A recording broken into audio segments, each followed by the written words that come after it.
Masih ditunggu Mbak Nuni ya.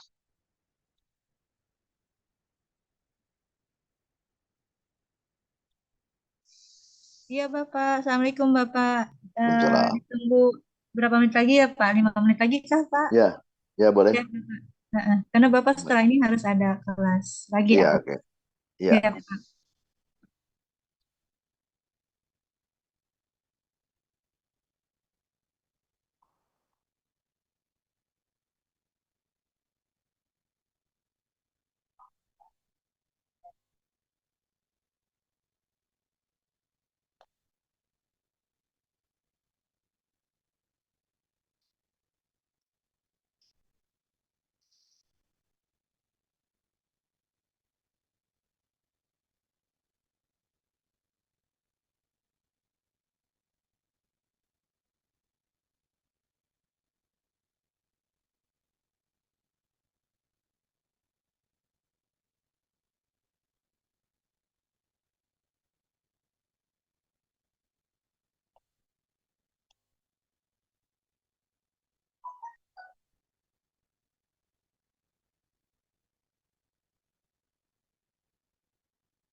Kita mulai aja barangkali ya Mbak Nuni ya.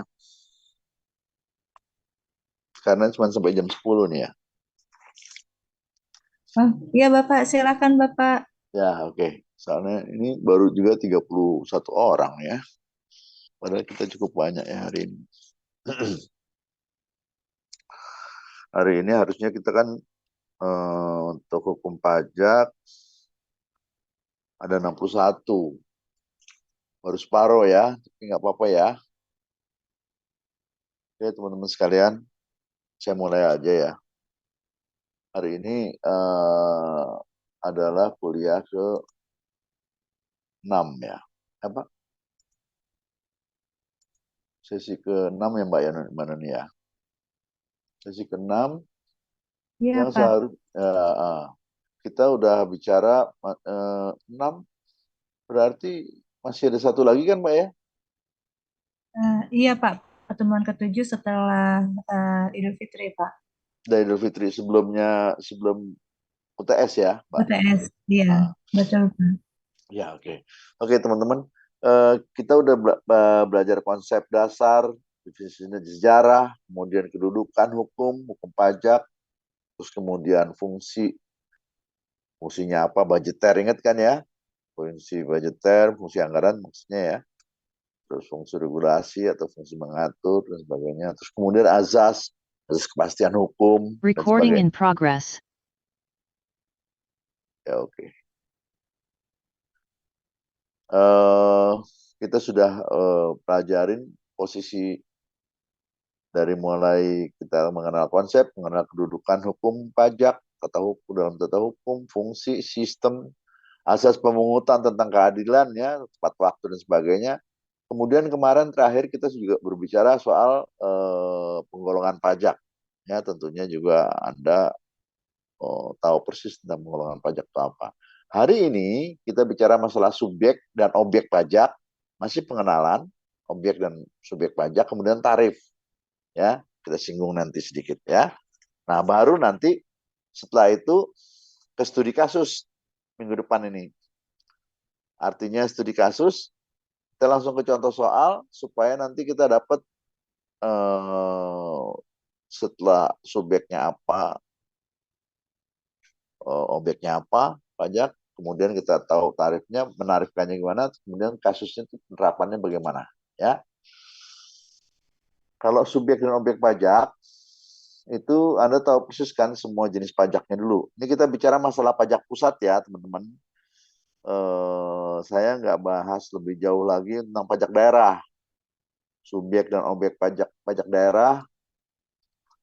Kita nggak detail ke sana karena mungkin pajak daerah nanti di sesi terakhir sesudah UTS ya, tetapi hanya pengenalannya tidak ke studi kasusnya ya, karena terlalu banyak materinya. Untuk materi S1 yang penting adalah pajak pusat ini, yang semata-mata kita kewajiban kita mengisi SPT tiap tahun ya, tanggal 31 Maret untuk PPh wajib pajak orang pribadi, dan akhir April ya, 4 bulan setelah masa pajak adalah SPT PPh Badan ya, Badan Hukum ya. Jadi ini masalah pajak pusat ini terbagi atas banyak hal. Pajak PPh Badan, pajak penghasilan Badan Hukum ya, Badan, pajak penghasilan orang pribadi, kemudian juga atas PPN, pajak pertambahan nilai ya. Kemudian nanti juga saya singgung tentang pajak pertambahan pajak PBB ya, objeknya dan subjeknya ya. PBB ini pajak bumi dan bangunan ya, karena walaupun itu dipungut oleh Pemda, dulunya oleh pajak pusat, pusat juga memungut tentang PBB P3 ya, tentang perkebunan, perhutanan dan pertanian. Tapi karena ini sehari-hari kita kenal pajak pedesaan dan perkotaan untuk di daerah ibu kota ini, kita juga mengenal itu nanti subjek dan objeknya ya. Itu nanti materi itu akan saya keluarkan dalam ujian juga ya. Sekarang kita masuk ke dalam subjek dan objek pajak. Saya bagi antara subjek dulu, objek, kemudian itu singgung tentang tarifnya ya. Subjek pajak sama objek pajak, subjeknya. Nah, kalau kita bicara subjek pajak, teman-teman, subjek pajak ini secara umum, pengertian subjek pajak ini terbagi atas 3 hal subjeknya. ya, 3 hal. Pertama, wajib pajak orang pribadi, ya, dan warisan yang belum terbagi. Ini satu bagian sendiri nih, OP, WPOP dan warisan yang belum terbagi. Ya, kenapa? Karena warisan merupakan dari WPOP, ya, wajib pajak orang pribadi, ya, perorangan ini WPOP ini. Kenapa? Karena barangkali ada orang yang udah meninggal, baru begitu meninggal, tapi warisannya belum terbagi, kan orangnya sudah dicabut NPWP-nya. Kira-kira begitu. Karena dia meninggal, maka berakhirlah kewajiban perpajakannya. Tetapi warisannya harus ada yang menanggung pajaknya siapa. Sekarang yang atas nama siapa gitu ya. Tapi belum terbagi. Kalau sudah terbagi gampang langsung ke anaknya misalnya. Langsung pajaknya misalnya dia punya pom bensinnya tetap menghasilkan dan motong pajak atas nama siapa kalau orang itu meninggal. Makanya pada warisan. Yang belum terbagi dia merupakan pengecualian karena kalau sudah terbagi menjadi wajib pajaknya beralih ke anaknya kan gitu ya, atau ke ahli warisnya. Kemudian adalah wajib pajak badan, ya, wajib pajak badan di sini terdiri dari PT, CV, BUMN, BUMD, pokoknya yang seperti kita pernah bahas tentang masalah organisasi perusahaan ya, persekutuan, perkumpulan, firma, kongsi, koperasi, yayasan, lembaga dana pensiun, bentuk usaha lainnya seperti yayasan-yayasan. Seperti yang Anda tahu tuh ya, walaupun yang tadinya berlindung di bawah organisasi sosial, baik rumah sakit, yayasan-yayasan yang pemilik rumah sakit, maupun yayasan-yayasan pendidikan, pemilik universitas-universitas swasta. Itu juga akhirnya mulai dilihat tidak hanya bebas pajak kalau untuk tujuan sosial lainnya, tetapi ada ketentuan tertentu yang bisa dikenakan atas laba yang dihasilkan, misalnya atas pengumpulan dananya. Ya. Kemudian yang ketiga adalah wajib pajak bentuk usaha tetap. Nah, ini yang disebut BUT ini bentuk usaha tetap. Ini bentuk usaha yang dipergunakan oleh orang pribadi ataupun juga badan. Ya. Kalau orang pribadi itu orang yang di Indonesia tidak lebih dari 103 hari dalam jangka waktu 12 bulan. 183 hari itu kan kurang lebih 6 bulan ya. Jadi dalam waktu setahun ini dia 6 bulan di Indonesia, tapi kemudian juga dia mewakili usahanya, misalnya usaha tas, misalnya ya, di Vitong misalnya itu. Tapi dia orang asing kira-kira gitu ya, dia mempunyai representatif, dia bukan orang sini, bukan beralamat sini, tapi dia lebih dari 6 bulan, dia bisa juga disebut BUT, atau badan yang tidak didirikan atau berkedudukan Indonesia, dia badan hukumnya di luar negeri. Ya. Itu BUT ya, untuk usaha tetap itu. Katakanlah seperti franchise atau representative office tepatnya. Jadi kantor perwakilannya di luar negeri yang ada di sini. Misalnya jam tangan Rolex itu di mana sih di Indonesia-nya nih gitu ya, alamatnya nih, oh di sini gitu ya. Dia tuh PT-nya tidak didirikan di Indonesia, atau orang asing yang mewakilin untuk masalah hal-hal yang representatif ya, kantor perwakilan yang mewakili merek itu di Indonesia itu BUT namanya ya, kira-kira gitu. Jadi pabrik atau bengkelnya atau gedung kantornya, tempat kedudukan, manajemennya, cabang perusahaan ataupun apa namanya, tapi sepanjang dia tidak didirikan di Indonesia itu BUT kita masukkan ke sana ya, supaya gampang terlacak tentang pajaknya. Ya. Nah kita bahas satu-satu deh ya tentang subjek pajak penghasilan tadi. Selain dari 3 tadi, jadi perorangan dan harta warisan, kedua tentang perusahaan atau badan, yang ketiga tentang BUT. Itu semuanya terbagi atas 2. Kita udah masuk ke dalam wilayah BUT ini, kita bisa terbagi 2 antara subjek pajak dalam negeri dan subjek pajak luar negeri. Ya, itu diatur di pasal 2 angka 2 Undang-Undang PPH. Ya. Juga ada perubahan amandemen di Undang-Undang tentang Cipta Kerja, Undang-Undang 11 2020 tadi ya, yang kemarin juga disahkan lagi, yang baru lagi ya, walaupun sama isinya. Jadi kalau dulu perubahannya itu amandemennya adalah ya, kalau kemarin itu cuma subjek pajak orang pribadi ini yang merupakan warga negara Indonesia, juga diberlakukan pada resiprokal antara orang Indonesia yang di luar negeri. Kalau memang orang luar negeri yang di Indonesia itu 183 hari, begitu juga orang Indonesia yang ada di luar negeri. Jadi ada baik WNA maupun WNI dibikin suatu kesamaan. Ini perubahannya hanya di tingkat itu saja. Ya, nanti definisinya tetap kita hanya tambahkan maupun warga negara asing, cuman itu aja. Cuma satu kata itu aja sebetulnya, ya. Tapi intinya karena di subjek pajak luar negeri ini perubahan rezim perpajakan dari rezim worldwide income menjadi teritorial secara terbatas. Itu yang lengkapkan di situ ya, subjek pajak luar negeri. Nah, jadi definisinya subjek pajak penghasilan ya dalam negeri ya, ini Anda lihat next, Mbak. Orang pribadi, badan dan warisan ya dalam negeri ini ya. Next, Mbak. Slide berikut. Untuk orang pribadi, next, Mbak. Kata-katanya biar teman-teman lihat. Nah, oke. Okay.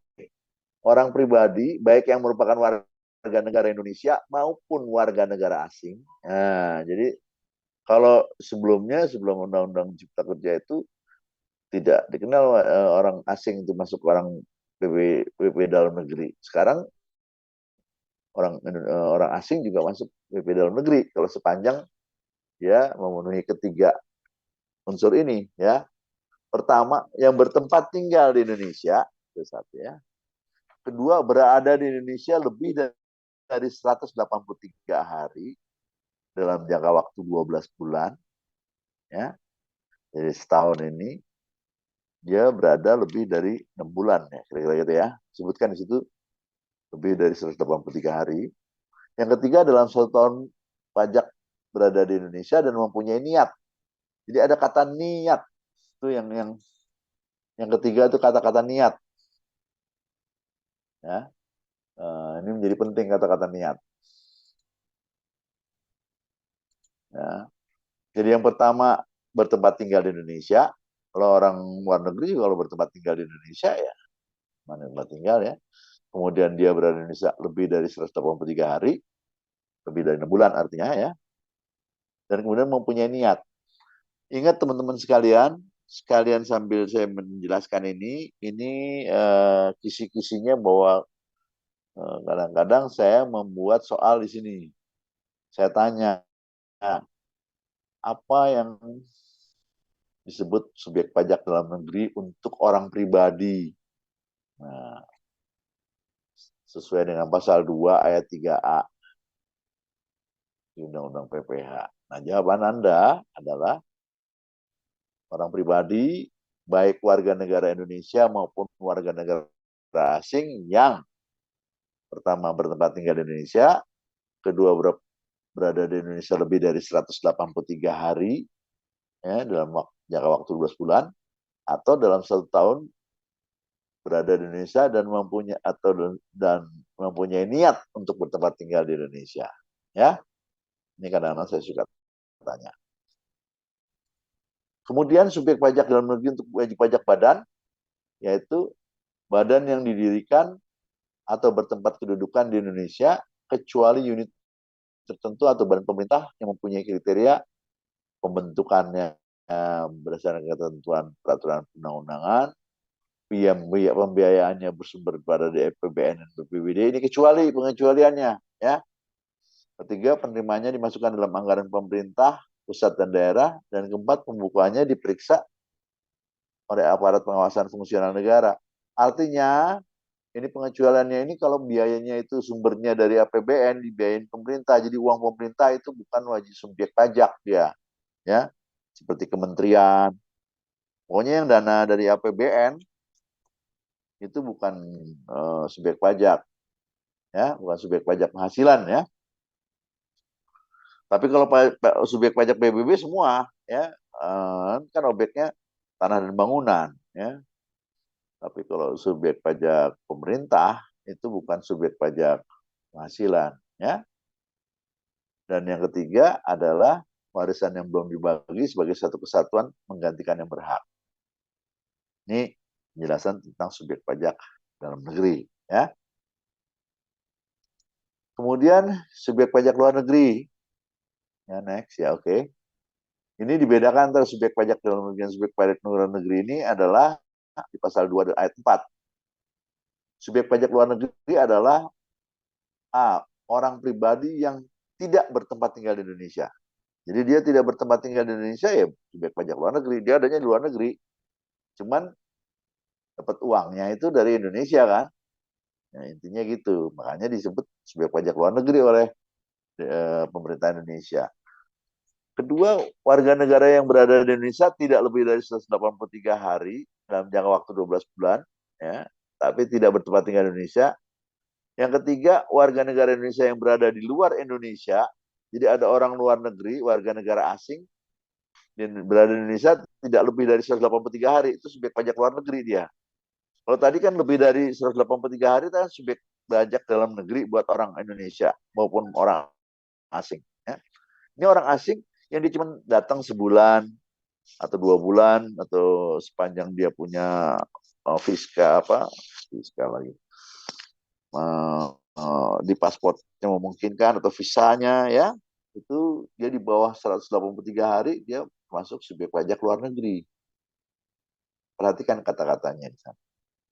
Ya. Warga negara asing yang di bawah 6 bulan, ya. Kalau di atas 6 bulan dia udah jadi masuk subjek pajak dalam negeri, ya. Itu untuk warga negara asing. Nah, di sini ditambahkan juga tentang perubahan dalam definisinya di Undang-Undang Cipta Kerja. Warga negara Indonesia yang berada di luar Indonesia, nah ini suatu reciprocal, ya, suatu kebalikannya. Sebelumnya undang-undang ini tidak menyentuh ini. Orang Indonesia yang di luar Indonesia lebih daripada 183 hari. Jadi yang istilahnya udah lama, udah di luar Indonesia, di luar negeri ada yang 25 tahun. Anda masih ingat kan, teman-teman? Ada teman Anda atau saudara Anda yang sampai tahu puluhan tahun di luar negeri, dia udah di atas 183 hari, di atas 6 bulan. Ya. Memenuhi persyaratannya tentang tempat tinggal, pusat kegiatan utama, tempat menjalankan kebiasaan, status subjek pajak, atau persyaratan tertentu yang diatur oleh PMK, ya, peraturan pemerintah, ya, peraturan Menteri Keuangan. Itu warga Indonesia yang berada di luar negeri itu kita sebut sebagai subjek pajak luar negeri. Karena dia tidak tinggal di Indonesia, padahal orang Indonesia, ya, kita sebutnya subjek pajak luar negeri. Karena di atas 6 bulan dia syaratnya, ya. Kemudian yang D adalah yang masuk dalam subjek pajak luar negeri, ya. Badan yang didirikan tidak bertempat kedudukan di Indonesia, menjalankan usaha, ya dia tidak didirikan. Ini yang disebut BUT tadi nih. Ya. Jadi melalui BUT, menjalankan usahanya itu melalui bentuk usaha tetap. Yang tadi itu termasuk subjek pajak luar negeri. Ya. Jadi badan yang tidak didirikan di Indonesia, tidak berkedudukan di Indonesia juga dia, ya katakanlah sepatu atau merek apa tas-tas tuh yang Hermes segala, ya, menjalankan usaha atau melakukan kegiatan melalui bentuk usaha tetap di Indonesia. Dia melalui bentuk usaha tetap, ya. Juga dia dapat menerima atau memperoleh penghasilan dari Indonesia tidak dari menjalankan usaha atau melakukan kegiatan melalui BUT di Indonesia. Ya. Ini salah satu subjek pajak luar negeri. Ya. Kira-kira clear. Nanti saya kasih kesempatan untuk bertanya deh. Kalau nggak jelas, ada yang nggak jelas. Ya. Atau sudah jelas tentang subjek pajak dalam negeri dan subjek pajak luar negeri? Bedanya. Teman-teman ada pertanyaan? Pak? Kalau nggak ada, saya lanjutkan. Lanjut ya. Oke. Ya. Subjek pajak penghasilan. Sekarang subjek pajak penghasilan. Nah, yang ketiga, tentang perbedaan penting antara subjek pajak luar negeri dan dalam negeri. terutama dalam pemenuhan kewajiban pajaknya. Kalau subjek pajak dalam negeri dikenakan atas penghasilan yang diperoleh atau yang diterima dari Indonesia. Kalau subjek pajak luar negeri dikenakan pajak penghasilan berdasarkan penghasilan yang bersumber dari Indonesia. Ya, bersumber dari Indonesia itu pajak luar negeri, subjek pajak luar negeri.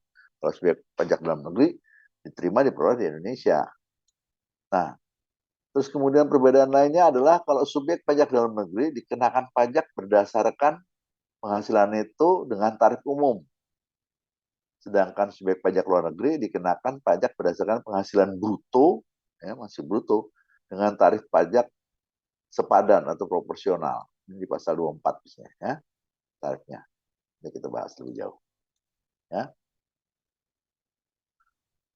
Perbedaan penting yang ketiga adalah tadi yang kedua Mbak terus naik ya. Nah, yang ketiga adalah subjek pajak dalam negeri wajib menyampaikan SPT tahunannya dengan menghitung pajak keterhutang. Kalau subjek pajak luar negeri tidak wajib dia ngisi SPT karena kewajiban pajaknya sudah dipenuhi melalui pemotongan yang sifatnya final. Jadi semua subjek pajak luar negeri itu sifatnya final ya. Jadi tidak wajib SPT dia. Nah, ini disebut subjek pajak luar negeri ya. Nah, jenis pajak ini ya subjektif pada PPh kewajiban pajaknya melekat pada subjek pajak tersebut. Tidak bisa dilimpahkan kepada subjek lainnya. Kita lihat sekarang, next Mbak, tentang penentuan saat mulai dan berakhirnya kewajiban pajak subjektif. Ini di pasal 2A Undang-Undang. Nah, ini ya. Untuk orang pribadi, WNI maupun WNA, ya, WNI wajib warga negara Indonesia saat mulai dilahirkan. Jadi saat mulai lahir, makanya sekarang Anda lihat kan, NPWP sekarang sudah disepadankan, disamakan dengan NIK. Kalau tanya udah NIK, dia udah data Dukcapil itu sudah di merge sama data pajak sekarang. Sehingga orang nggak bisa ngumpet-ngumpet ke sana ke sini kalau udah datanya data Dukcapil. Karena setelah Dukcapil sekian puluh tahun merdeka, baru Dukcapil ini bisa dipegang datanya. KTP udah nggak bisa lagi kan sekarang. Double-double dulu ada orang masih bisa bikin KTP bikin di Bekasi, kemudian di Jakarta dia punya KTP lagi, sana nggak link. Sekarang kan link seluruh Indonesia, ya semuanya namanya pakai ektp kan. Nah dengan data yang sudah solid, pakai juga mau pajak sehingga NIK sama NPWP sudah di merge ya. Jadi untuk orang pribadi, WNI maupun WNA, kalau WNI ini mulai saat dilahirkan, kalau WNA bertempat tinggal di Indonesia yang berada di Indonesia lebih dari 183 hari. Begitu dia di atas 183 hari, maka dia menjadi OP WNA, WP OP WNA, gitu ya. Kalau berakhir saat meninggal dunia atau meninggalkan Indonesia untuk selama-lamanya. Ya. Itu kondisinya saat mulai dan berakhirnya. Kalau untuk wajib pajak badan, saat dimulai pada saat didirikan, ya, entah itu PT, CV, Firman dan sebagainya, atau berkedudukan di Indonesia dan berakhir saat dibubarkan atau tidak lagi berkedudukan di Indonesia. Ya. Nah, subjek pajak di luar negeri, subjek pajak luar negeri, orang pribadi yang tidak bertempat tinggal di Indonesia atau berada di Indonesia, yang tidak lebih dari 183 hari, dan WNI yang berada di luar negeri, ingat ya, orang WNA yang di Indonesia tidak lebih dari 183 hari, WNI yang berada di luar Indonesia, artinya di luar negeri, lebih dari 183 hari, ya. Badan yang tidak didirikan berkedudukan di Indonesia, menjalankan usaha atau melalui BUT, dimulai saat orang pribadi atau badan tersebut, next ada Mbak, next, yang ketiga aja Mbak. Next Mbak. Captures-nya. Mulai saat OP atau badan tersebut menjalankan usaha atau melakukan kegiatan berakhir, kegiatannya dimulai ya, dan berakhirnya saat tidak lagi menjalankan usaha atau kegiatan melalui BUT. Nah itu yang ketiga ya. Gitu. Oke. Kalau subjek pajak luar negeri, orang pribadi yang tidak bertempat tinggal di Indonesia atau WNA yang berada di Indonesia ya. Oh, ini ada perbaikannya itu harusnya ditambahkan juga WNA yang berada di Indonesia. WNI ya atau WNA yang tidak lebih dari 83 hari atau WNI yang berada di luar Indonesia. Kalau subjek pajak luar negeri, WNA yang berada di Indonesia kan gitu ya.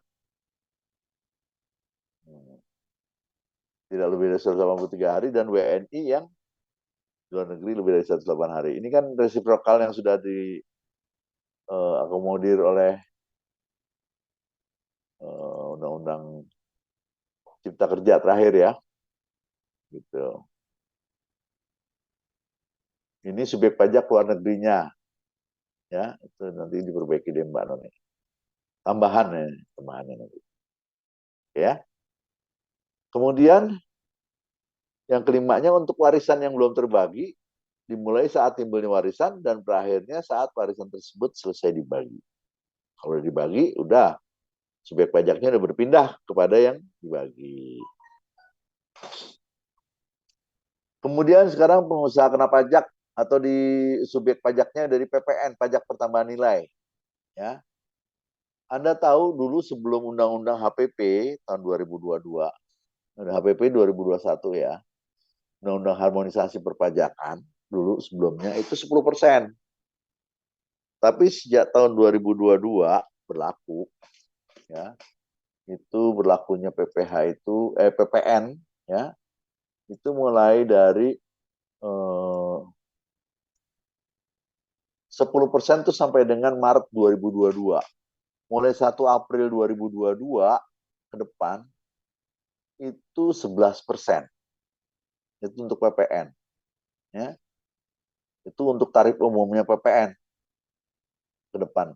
Kalau tarif khusus itu namanya dim price. Di PPN nanti mengenal tarif khusus yang misalnya nanti saya jelaskan 1% untuk emas berarti bukan 1%, sebetulnya tuh dulu 10%. Tapi 10% dari 10% karena dasar pengenaan pajaknya itu dianggap adalah 10% DPP-nya. Ya, itu nanti kita bahas lebih jauh deh ya sendiri ya. Ini tentang pajak pertambahan nilai. Apa sih pajak pertambahan nilai? Pajak pertambahan nilai itu adalah PPN ya, tentang bertambahnya nilai dari suatu barang yang diperdagangkan ya. Artinya ada pajak masukan, ada pajak keluaran. Ya. Subjeknya apa PPN ini? Pajak pertambahan nilai ini adalah pengusaha kena pajak. Setiap orang yang melakukan atau suatu badan atau orang yang melakukan penyerahan barang kena pajak. Jadi barang-barang yang tertentu aja yang kena pajak, ya. Yang tidak kena pajak dia yang memperdagangkan bukan kena pajak, bukan PKP, maka dia bukan PKP. Atau jasa tidak kena pajak misalnya, maka dia bukan PKP. PKP itu pengusaha kena pajak yang dikenakan pajak berdasarkan undang-undang PPN. Tidak termasuk tuh pengusaha kecil. Apa sih pengusaha kecil? Ya UMKM. Berapa sih nilainya? Dulu di bawah 600. Sekarang malah udah di bawah 4,8 M ya UMKM. Yang batasannya ditetapkan oleh Menteri Keuangan. Jadi ada batasan PMK tuh di peraturan Menteri Keuangan berubah-ubah terus dari mulai 600 juta pajaknya. Kemudian jadi lebih besar lagi. Nah, kecuali pengusaha kecil yang memilih untuk dikukuhkan jadi PKP. Jadi ada yang misalnya orang minta dikukuhkan sebagai PKP. Karena apa? Karena dia pengen ikut tender pemerintah. Kenapa? Karena pemerintah kadang-kadang, kantor-kantor pemerintah tuh minta mempersyaratkan, kalau mau menjadi supplier di tempat saya, misalnya ya kantor-kantor pemerintah, maka suppliernya harus PKP dulu. Maksudnya dia harus wajib pajak PPN, harus memungut ke saya 10%, membayarkan pemerintah itu persyaratan. Jadi di luar persyaratan tertentu yang bukan PKP pun, kalau memilih untuk dikukuhkan menjadi PKP, silakan, gitu ya. Kalau dulu, sekarang sudah banyak perubahan, tapi intinya saya ingin kasih gambaran yang sederhana aja. Contoh-contoh PKP pada saat tahun 91 mulai ada, atau tahun 88 PP 28 dulu. Dimulai dari PP 22. sekarang udah berkembang, sekarang udah mulai melebar, baik dari sisi enlargement atau enrichment atau melebar ke samping per jenisnya, jenis usahanya maupun dari sisi tingkatannya ya. Awalnya dari mulai cuma 4, importir, pabrikan, agen utama, dan kontraktor. Itu istilahnya tadinya cuma 4. Kemudian berkembang melalui peraturan pemerintah. Ya.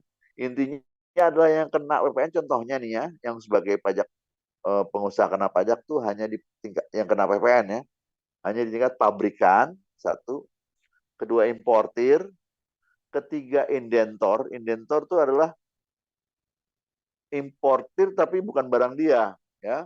Indentor tuh importir, melakukan kegiatan impor tapi tidak mempunyai angka sebagai API, angka pengenalan impor. Jadi misalnya seseorang pengusaha mau memasukkan barang beli dari luar negeri, kan importir itu dia. Cuman dia melalui jasa, jadi dia indentor, ya, pakai jasa forwarding. Ya. Yang keempat, agen utama atau penyalur utama. Misalnya agen utamanya perusahaan semen 3 roda, misalnya. Ya, nanti dia jualnya ke penyalur utama lagi, penyalur utama baru ke toko-toko. Ya, itu juga itu sebagai PKP harus. Yang keempat, pengusaha pemegang hak atau menggunakan paten merek dagang barang kena pajak. Ya. Yang kelima adalah pedagang besar. Contohnya seperti apa? Semua supermarket pedagang besar dianggapnya.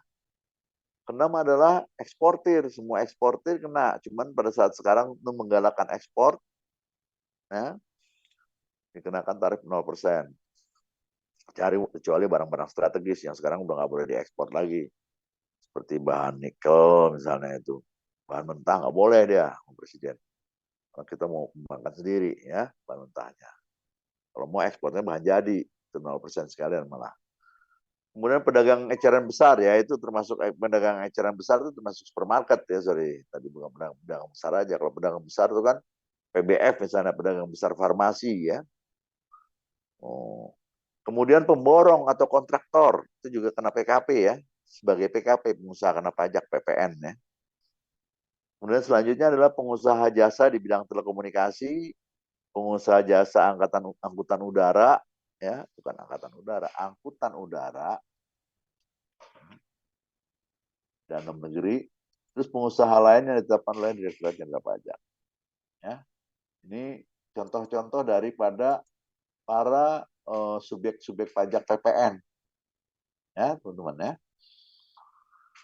Kemudian kalau kita tadi udah subjek pajak PPH, PPN, kemudian subjek pajaknya dari PBB. Next.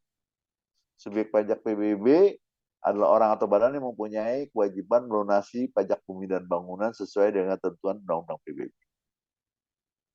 Ya. Jadi subjeknya siapa sih? Ya memang yang secara nyata mempunyai suatu hak atas bumi dan bangunan atau memperoleh manfaat atas bumi dan bangunan. Jadi ada dua hal, yang mempunyai hak atau dia yang memperoleh manfaat. Jadi yang bayar PBB itu orang yang punya tanah atau misalnya ada orang yang menyewa. Dia nyewa, kemudian perjanjiannya dia yang harus bayar PBB. Ya orang yang memanfaatkan fasilitas dari bumi dan bangunan yang dia tepatin, ya itu subjeknya. Ya, mempunyai hak atau yang bisa memanfaatkan, yang memperoleh manfaat. Ini yang membayar PBB-nya. Ya. Nah, Dirjen Pajak memiliki wewenang menetapkan subjek PBB yang bertanggung jawab melunasi siapa. Ntar jangan rebutan nanti. Itu ditentukan nanti. Jadi suatu objek pajak belum jelas diketahui siapa wajib pajaknya, pemiliknya, yang punya haknya siapa misalnya. Yang menguasai itu yang memperoleh manfaatnya. Maka Dirjen Pajak mempunyai wewenang untuk menetapkan siapa wajib pajak yang bertanggung jawab untuk melunasi wajib pajak untuk pajak PBB-nya melalui penelitian ke lapangan, menetapkan wajib pajaknya untuk dilunasi. Istilah Direktur Jenderal Pajak ini untuk BPOP sekarang sudah terganti menjadi Pemda ya. Jadi tergantung kewenangannya. Sekarang kalau untuk BPBP 2, Pedesaan dan Perkotaan, ya beroleh oleh Pemda. Ya. Kemudian selain daripada objek PBB juga BPHTB, bea pengalihan hak atas tanah dan bangunan. Kan kalau orang jual tanah bangunan tuh nggak kecil, dia harus bayar PBB, bayar BPHTB, bea perolehan hak atas tanah dan bangunan. Itu yang dikenakan di tingkat notaris. Ya teman-teman sekalian. BPHTB, orang pribadi atau badan yang memperoleh hak atas tanah atau bangunan. Tidak hanya dijual beli, BPHTB juga dikenakan kepada pengalihan hibah misalnya. Begitu bebalik nama dikenakan di notaris. Ya, kecuali semenda segaris lurus untuk tidak kena PPh, itu nanti dikenakan melalui surat keterangan bebas dari kantor pajak yang bersangkutan. Ya, teman-teman. Kemudian yang keempat adalah subjek pajak biaya materai. Ya, biaya materai juga subjek pajaknya pihak yang mempunyai dokumen disebut undang-undang adalah subjek biaya materai, mereka yang wajib lunasin, pihak yang menggunakan dokumen. Ya. Bila dokumen yang belum dibubuhi materai, namun disepakatin atau digunakan sebagai alat bukti pengadilan, maka pihak yang menggunakan dokumen dibebanin melunasi materainya dulu. Kalau memang belum ada materainya. Yang sekarang 10.000, ya. Gitu. Nah, objek pajak penghasilan, ya, yang menjadi objek pajak penghasilan adalah setiap tambahan kemampuan ekonomis. Ini sebagai tambahannya, ya. Saya suka kadang-kadang bertanya atau di dalam ujian, ya, di luar objek pajaknya itu apa saja, misalnya yang bukan objek pajak, yang tidak dikenakan pajak, gitu ya. Nah, itu kadang-kadang. Atau yang kita bicara dulu masalah objeknya. Kalau kita bicara masalah objek pajak, tadi kan subjek kita bicara, sekarang kita masuk ke objek ya, teman-teman. Objek ya. Objek itu ada di pasal 4. Jadi kalau kita tadi bicara masalah orang, subjek pajaknya nih, orang atau yang berhak atau yang dikenakan, pihak-pihak yang dikenakan pajak ya, subjek pajaknya, orang yang menanggung pajaknya. Nah sekarang objeknya, apa yang dikenakan? Transaksi apa? Atau penghasilan? Atau apa? Kalau objek pajaknya, pajak penghasilan apa? Penghasilan. Objek pajak pertambahan nilai apa? Transaksi objeknya. Ya. Kalau objek pajak PBB apa? Tanah dan bangunan objeknya. Ya. Kalau subjek sama orang atau badan kan? Ya, teman-teman ingat ya. Kalau subjeknya orang atau badan. Kalau objeknya apa? Tergantung pajaknya. PPh 21 berarti pekerja, karyawan. Objeknya, subjeknya, objeknya gaji. Ya, objek pajaknya. Kalau PPN, subjeknya tetap orang dan atau badan. Objeknya apa? Transaksi. Ya. Kalau PBB, subjeknya orang atau badan. Badan hukum maksudnya. Objeknya apa? Tanah dan bangunan. Gitu ya. Nah, sekarang objek. Objek pajak penghasilan apa? Ya penghasilan. Ya. Bukannya omset, penghasilan. Ini di pasal 4 ayat 1 dan ayat 2 Undang-Undang PPh. Ini ada banyak beberapa hal, ya. Ada sampai dengan Undang-Undang Cipta Karya malah ditambahkan lagi ya. Jadi yang disebut objek pajak ini banyak sekali, nanti ada dan lain-lainnya, tapi intinya ya, saya bicara dulu objeknya dulu, nanti non objeknya. Ya Anda perhatiin nanti ya, yang bukan objek pajak itu apa ya? Objek pajaknya ini adalah sampai satu yang menjadi objek pajak yaitu objek pajaknya adalah penghasilan. Ya, objek pajak penghasilan apa? Ya penghasilan objek PPh itu. Ya. Yaitu setiap tambahan kemampuan ekonomis yang diterima oleh wajib pajak baik yang berasal dari Indonesia maupun luar Indonesia yang dapat dipakai untuk konsumsi atau untuk menambah kekayaan wajib pajak yang bersangkutan dengan nama dan bentuk apapun. Jadi teman-teman, kalau Anda dianggap ada seperti nanti ada undang-undang yang lagi diusahain adalah di KPK nih, undang-undang tentang perampasan harta ya. Hmm. Itu juga sebutkan bahwa kalau ada orang yang mempunyai kekayaan di luar daripada profilnya, ya, dia nanti untuk apa dia? Karena ada penambahan harta, tidak diketahui asal usulnya, tidak diketahui penghasilannya. Misalnya, tahu dia misalnya penghasilannya dilihat gajinya seberapa sih pegawai negeri itu misalnya, tapi dia punya Rubicon dari mana? Gitu. Dari mana, kata-kata dari mana itu kan dicari mana penghasilannya. Nah itu objek pajak penghasilan. Udah bayar pajaknya atau belum, gitu kan? Sebagai objek pajak dia kena pajak penghasilannya tadi. Sebagai objek pidana dari korupsi kalau tidak legal pendapatannya. Gitu. Kalau ingin ditanya, dicari mana tingkat pidana korupsinya, itu masuk ke TPPU tadi, ya, sehingga dicari nanti pidananya di mana, gitu ya. Jadi maka setiap kemampuan ekonomis, tambahan kemampuan ekonomis yang diterima oleh wajib pajak, baik berasal dari Indonesia maupun luar negeri ya, dipakai untuk konsumsi atau untuk menambah kekayaan. Kata-kata menambah kekayaan wajib pajak yang bersangkutan. Apa saja sih bentuknya? Nah, pertama, penggantian atau imbalan berkenaan dengan pekerjaan jasa yang diterima, termasuk gaji, upah, tunjangan, honor, komisi, bonus, gratifikasi, uang pensiun. Kata-kata gratifikasi kan sebetulnya bukan suatu hal yang salah apabila memang legal. Perusahaan memberikan gratifikasi, memberikan suatu hadiah kepada karyawannya yang jadi karyawan terbaik misalnya gitu, atau ya semacam bonus itu kan. Ya, itu semua apapun namanya itu sah, bagus, kecuali gratifikasi yang ilegal. Untuk ngurus sesuatu dia kasih gratifikasi ke hakim atau dia kasih ke orang-orang supaya meloloskan urusan dia, ya. Yang B adalah hadiah. Itu hadiah juga termasuk.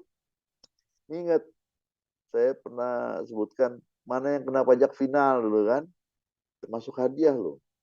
Undian atau pekerjaan atau kegiatan atau penghargaan itu hadiah 25% loh, ada PP-nya loh. Hadiah itu pajak final dia ya, pasal 4 ayat 2.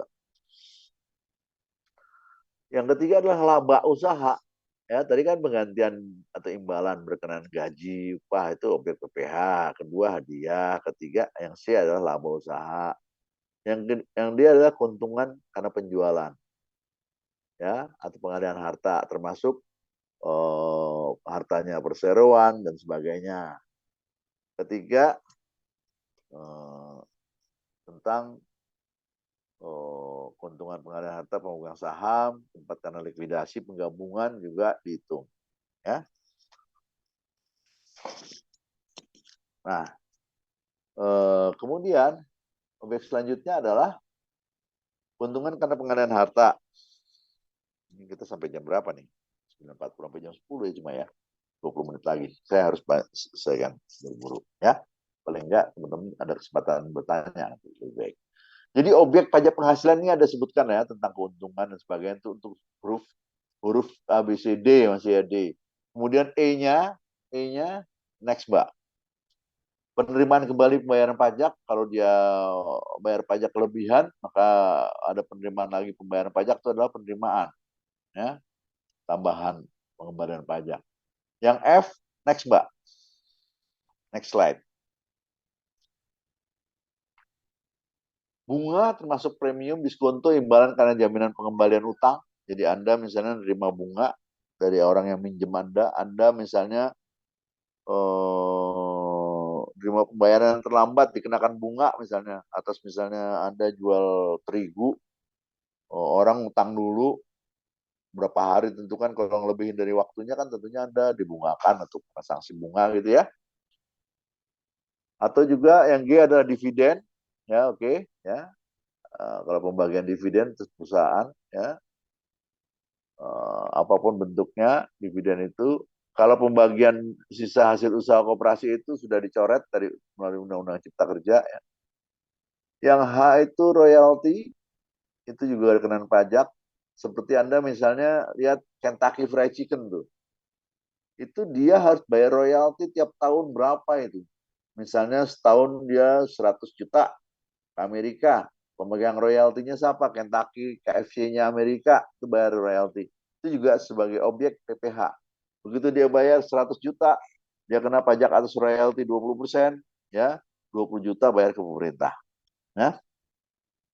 Pajak atas sewa, penghasilan lain sehubungan dengan penggunaan harta, penghasilan lain atau penghasilan lainnya, ya. Sewa ini kena PPh final 10%, ya. Yang J, penerimaan atau perolehan pembayaran berkala, ya, juga penerimaan atau perolehan pembayaran berkala. Ke K-nya keuntungan dari pembebasan utang, ya. Jadi misalnya Anda punya utang, kemudian dibebaskan, udahlah dibebaskan deh. Nah, pembebasan utang itu sendiri harus bayar pajak dia, karena dianggap sebagai penghasilan, ya. Yang ke L-nya keuntungan selisih kurs. Misalnya Anda menyimpan dolar atau untuk kemudian transaksi ini tadinya utangnya melalui dolar, kemudian diuntungkan karena dolarnya jatuh, misalnya rupiahnya naik, nah, misalnya gitu. Atau dolarnya naik, dia untung. Kalau kita punya utang, kita rugi. Kalau kita punya utang, punya deposito, kita untung. Kita deposito kita dalam dolar, dolar naik, ya.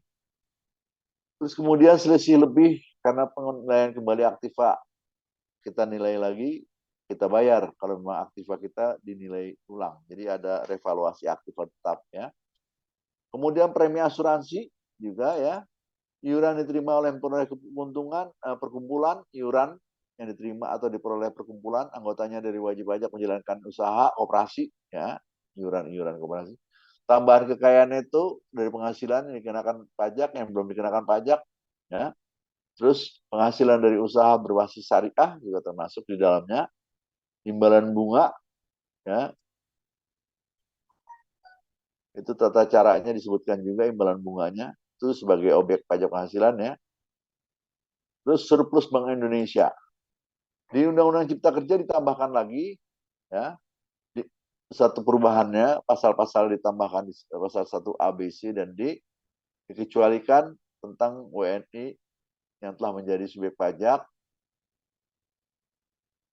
dikenai PPh hanya atas penghasilan yang diterima atau diperoleh di Indonesia dengan ketentuan memiliki keahlian tertentu, berlaku dan sebagainya. Ini untuk Cipta Kerja, ya, dan sebagainya. Nah, itu pengecualian itu untuk memicu investasi atau investor orang luar negeri ke Indonesia. Nah, Anda lihat sekarang di undang-undang ini pengecualian dari objek pajak penghasilan yang dikecualikan. Ingat teman-teman, kadang-kadang ini saya tanya, tapi kalau close book memang agak susah ngapalin ini, ya.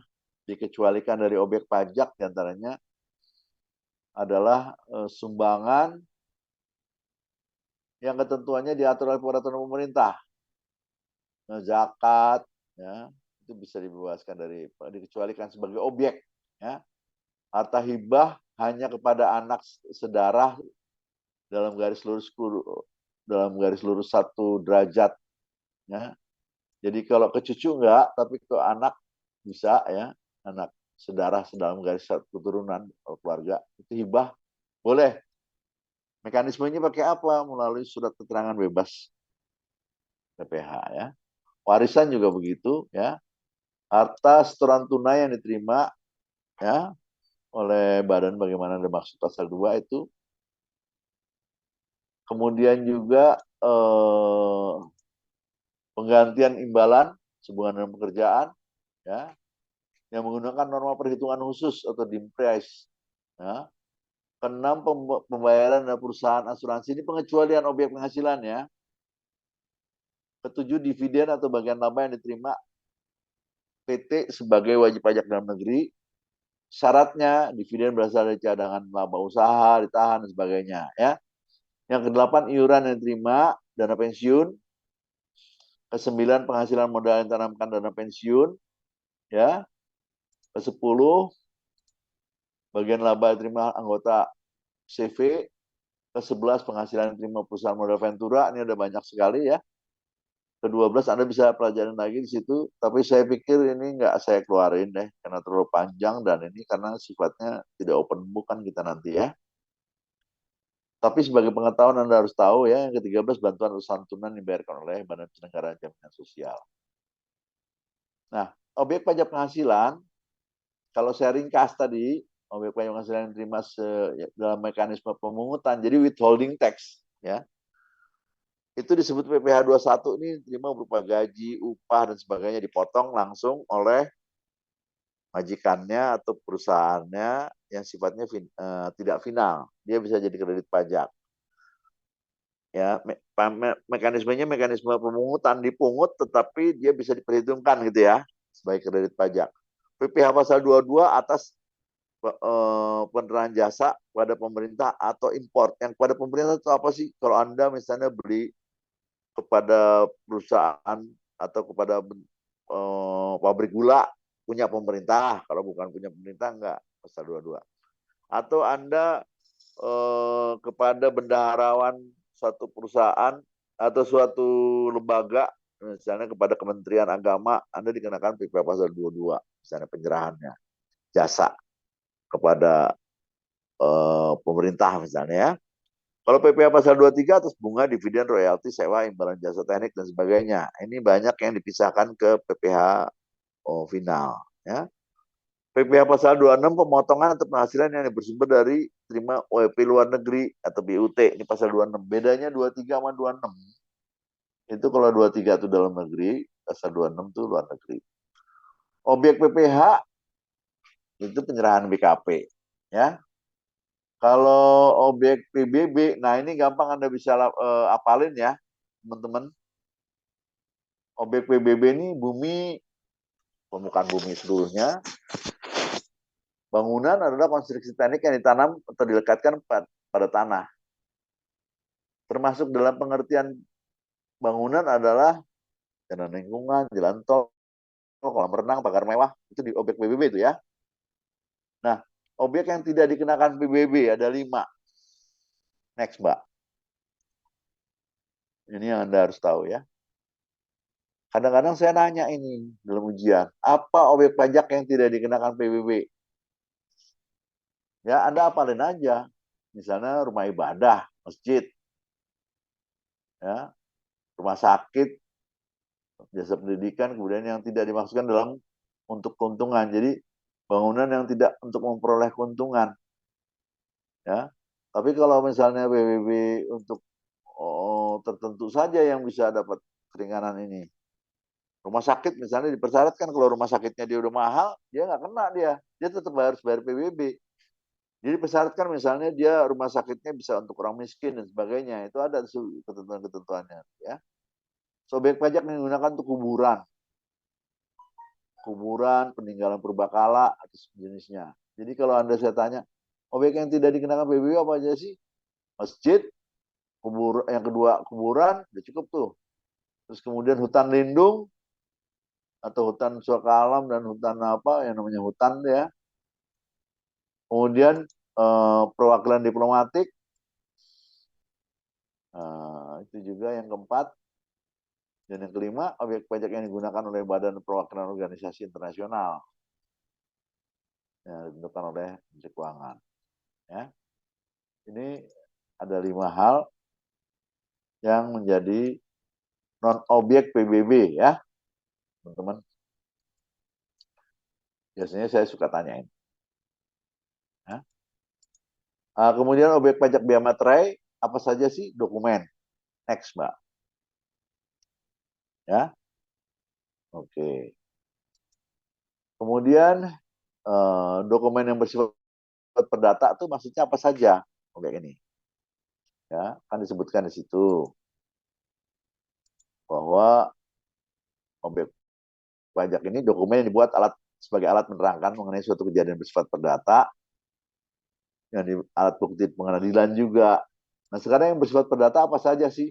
Surat perjanjian, surat keterangan, surat pernyataan, surat lainnya sejenis, akte notaris dengan guru salinan, akte PPAT, next tuh Mbak. Surat berharga, dokumen transaksi surat berharga, dokumen lelang, titipan risalah lelang, Dokumen yang menyatakan jumlah uang nominal lebih dari 5 juta yang menyebutkan penerimaan uang berisi pengakuan bahwa utang seluruhnya atau pembagian dilunasi atau diperhitungkan. Itu kena sebagai objek. Ya. Next, Mbak. Dokumen yang bersifat data apa saja? Next, Mbak. Ya, itu maksudnya ya. Dokumen itu. Materi yang tidak dikenakan apa saja ada. Next, dokumen yang terkait lalu lintas orang atau barang, ya itu nggak kena, konsumen dan sebagainya. Ijazah juga nggak kena. Untuk non objek pajak biaya meterai ya, tanda terima bayar gaji, tanda bukti penerimaan uang negara dan sebagainya. Ya, itu subjek dan objek. Kalau kita bicara masalah tarif, itu minggu depan kita bahas tarif ya. Tapi kalau Anda ingin tahu sebelumnya, PPN misalnya. PPN ini berubah dari 10% menjadi 11% ya sejak mulai 1 Maret 2022 ya. Mulai 1 April 2022 itu 11%. Ya. Nanti akan dikenakan di dalam undang-undang disebutkan akan 12% paling lambat tahun 2025.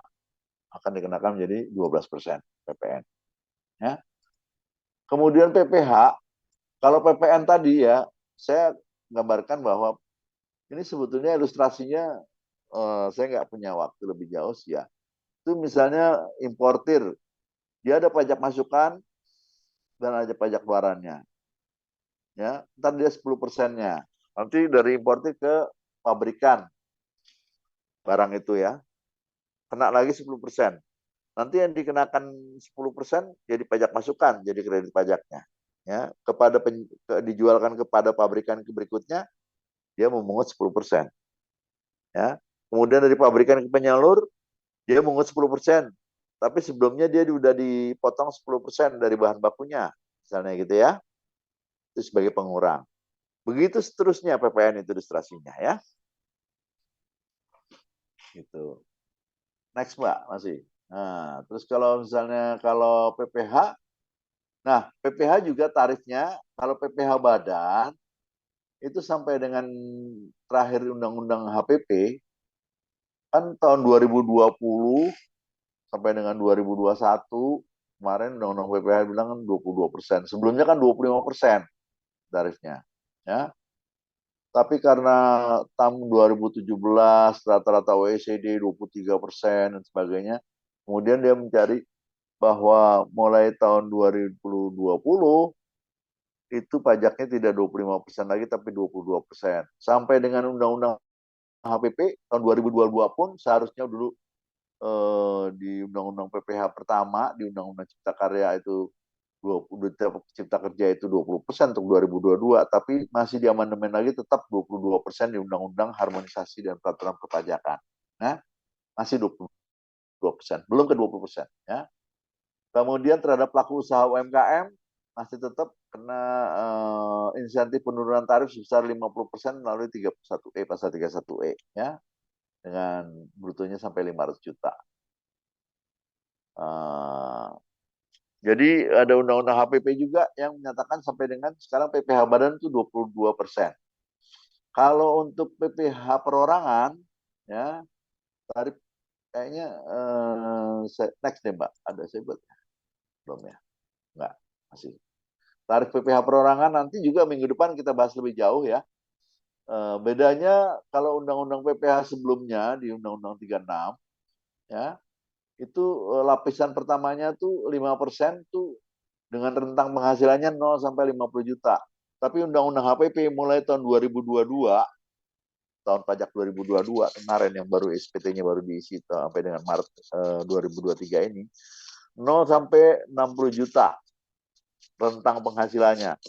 Minggu depan kita bahas tentang cara menghitungnya ya, teman-teman ya. Kemudian tarif kedua di atas 60 juta sampai 250 juta 15%. Lapisan ketiganya 250 juta sampai dengan 500 juta atau 25%. Di atas 500 juta sampai dengan 5 miliar itu 30%. Dan kalau undang-undang baru ini ya tahun 2022 berlaku, di atas 5 miliar pajaknya tarif terakhirnya ada 35%. Itu kira-kira pajak penghasilannya. Ya, buat teman-teman sekalian, ini tentang materi pajak penghasilan.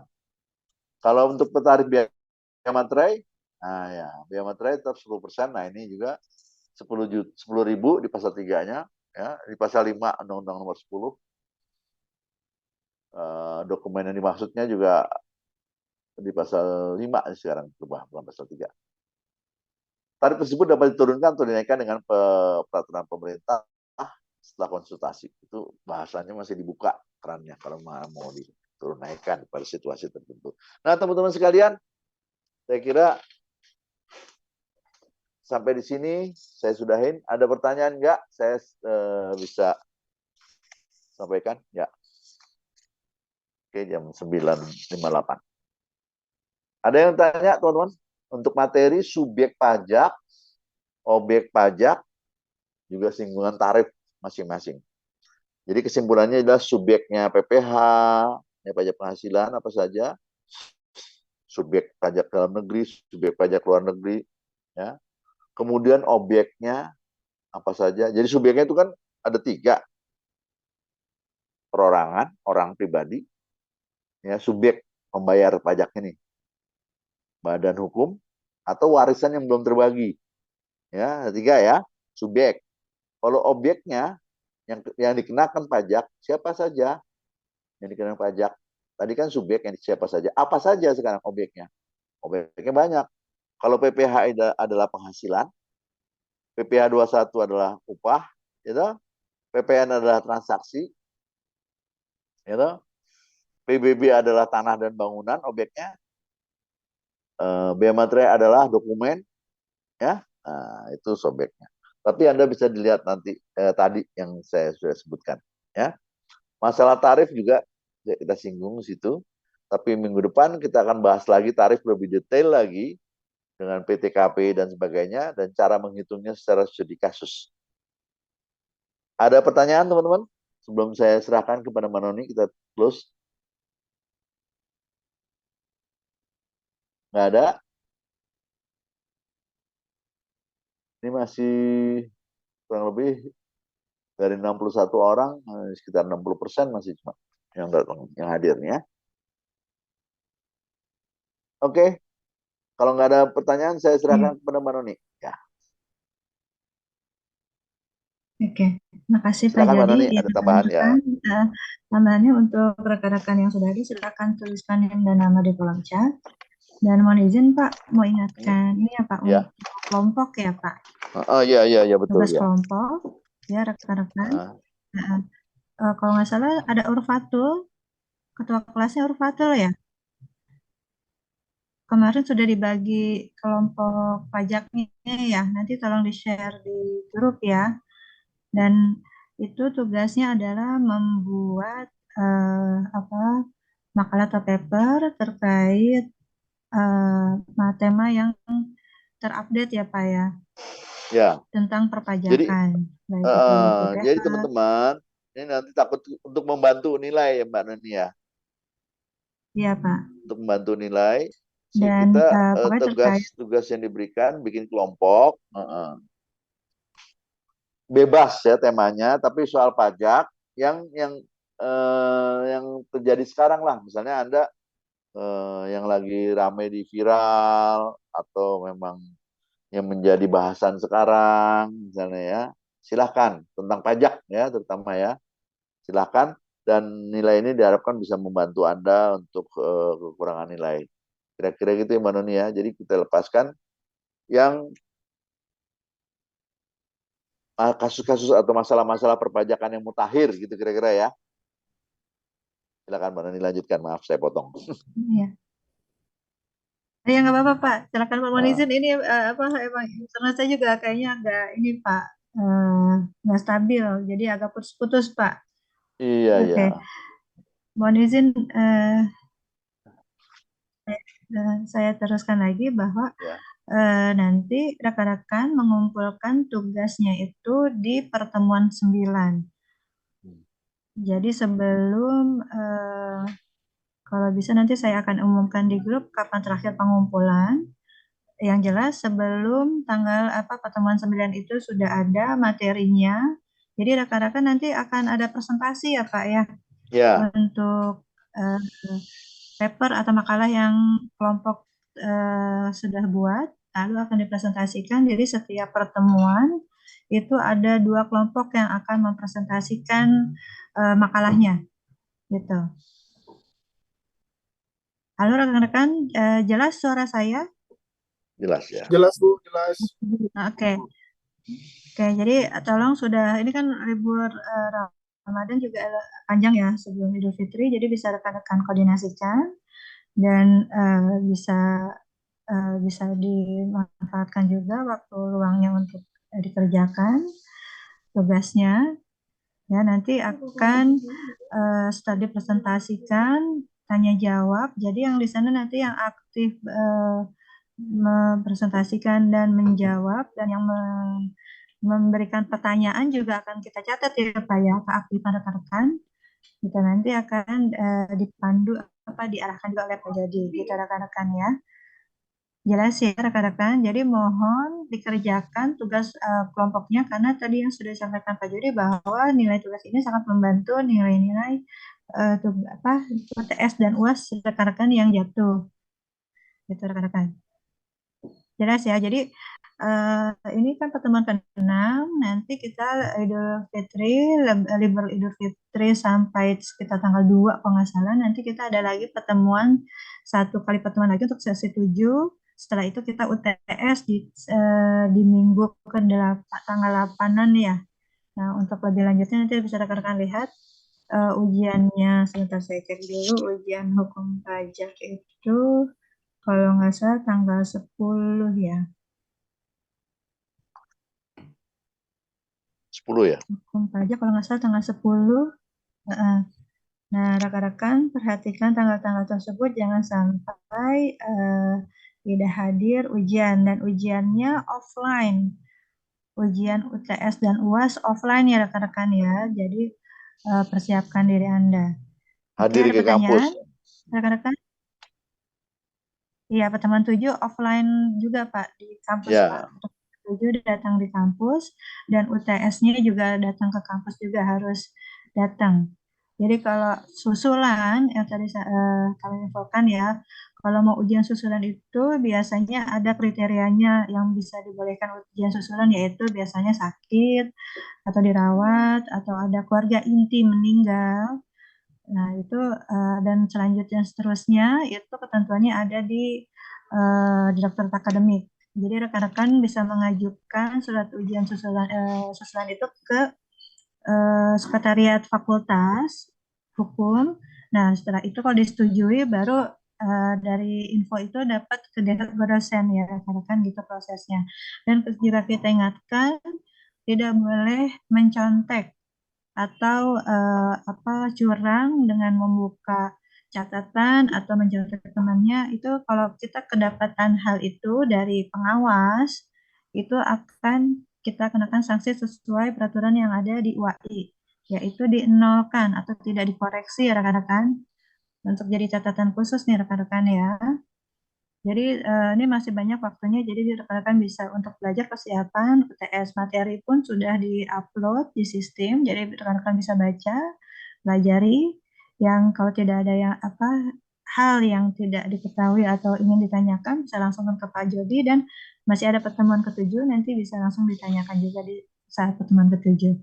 Ada lagi yang ditanyakan rekan-rekan? Oke, untuk tugas makanan juga sudah jelas ya. Iya, Bu. Oke. Kalau gitu nanti Ulfatul silakan nanti diumumkan anggota kelompoknya ya. Oke, terima kasih. Pak Jody ada lagi yang ingin disampaikan? Cukup ya. Cukup. Oke. Baik, Pak Jody, terima kasih. Kalau gitu sebelum Oke. diakhiri, saya mohon izin untuk dokumentasi dulu, Pak. Ya, Sesi silakan. ini. Ya. Ya, Ketemu buka. saya Buka ingatkan buka kameranya rekan-rekan dan kameranya ya. yang belum mengetik nama dan NIM-nya saya tunggu sebelum ditutup Zoom-nya. Oke, ini ada 2 slide untuk di hadapan saya. Oke, kalau ada yang mau masih membuka kamera, silakan. Kameranya dibuka. Oke, saya hitung 1, 2, 3. Oke, untuk slide berikutnya mohon ditunggu. Oke, 1, 2, 3. Terima kasih Pak Jadi dan rekan-rekan Terima kasih semua. teman-teman semua ya. Sampai ketemu minggu depan ya. Kita tatap muka di kampus ya. Sambil kita menanyakan sebelum UTS ya. Teman-teman datang ya, jangan sampai enggak ya. Karena ada beberapa yang hari ini juga nggak datang. Kita mudah-mudahan bisa lebih jelas lagi. Terima kasih. Billahi taufiq wal hidayah. Assalamualaikum warahmatullahi wabarakatuh. Waalaikumsalam warahmatullahi wabarakatuh. Salam. Terima kasih. Pak.